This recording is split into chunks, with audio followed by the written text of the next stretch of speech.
Going into the night, we kept the exact same setup as last week. The car was working so well and it was so dominant, I didn't want to change a whole lot. So we just went over things, made sure that there was no binds, that there's no cracks, that there's nothing going on with the car. And we did find a couple, so in my mind the car was going to be working better this week than it was last week. So coming off the Great Canadian race, I felt great. I knew I had the best car going into the last two races. I knew I was down a couple points and I needed to make up a pretty large gap. Flag flies on the front stretch. Coca-Cola Super Stock Heat Races on the track now. As things got sorted out in the heat race, it took me a little while to get up there, but when I got to his rear bumper and we got that white flag, I knew that there's nothing I wouldn't do to get that win. So when I was able to get to his outside and just inch him out for that win at the line, that was exciting for both of us, I think. 77 of Lake throws to the high side. Final lap. One more lap to go. They're wheel to wheel. Door handler here. 1 and 2. Lakewood sideways at the track race again off the turn 2. Into turn 3 for the final time. McNichol down low. Lake upstairs. The outside curve a little better than 3 and 4 than it is in 1 and 2. Can Darrell Lake get the drive off the corner? Yeah, he can. Darrell Lake in the 77 does get the spot. So yeah, I passed a few guys in the first couple laps. Kind of got boxed in.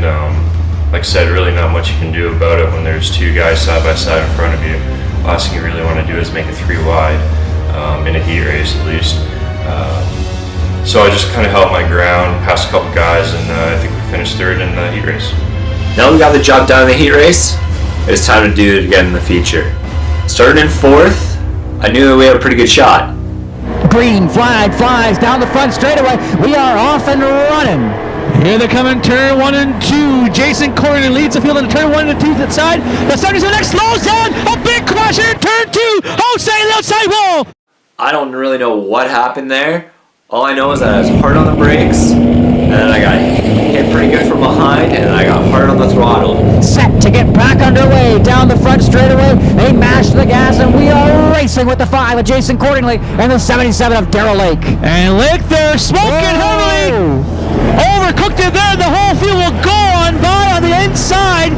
Unfortunately, going into the first lap, first turn, again, I went into the corner absolutely no harder than I normally do. And the car just didn't stick. It just slid all the way up. I have no idea why there's no grip. It could have been something to do with just being so cold. I'm not really sure, but at that point I was thinking, great, we blew it. There goes the shot at the win. We got no chance now.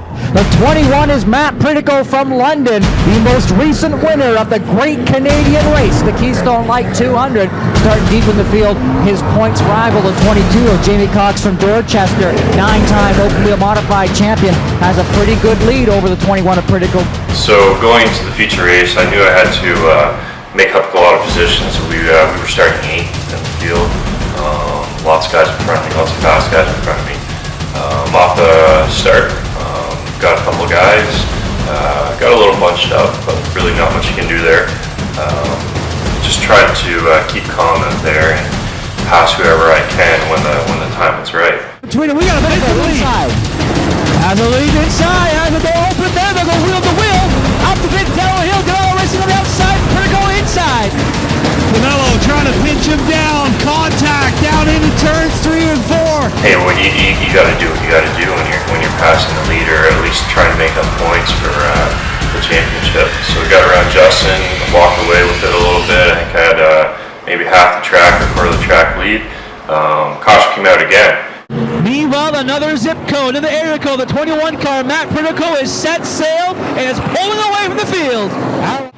Now Robley dives to the bottom. Lake's going to go to the bottom. Lake contact with the 33 of Fothergill. Here comes Schauler as well. All race, just kept picking guys off one by one, trying to make my way to the front.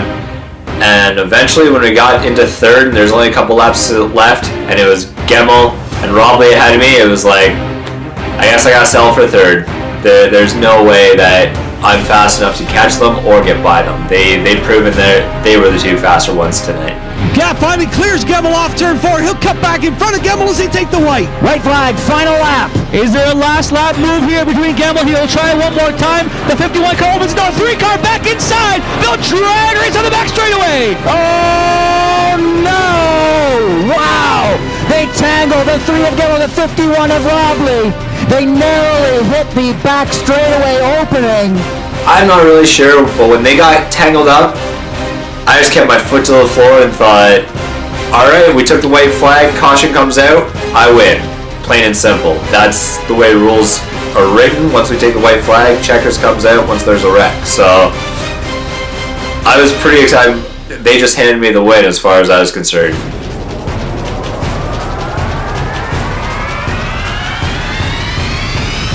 Vertigo works down turn 3 for the final time. Eases off the throttle, hits the apex of the center, off turn 4 for his second straight feature win, Matt Vertigo.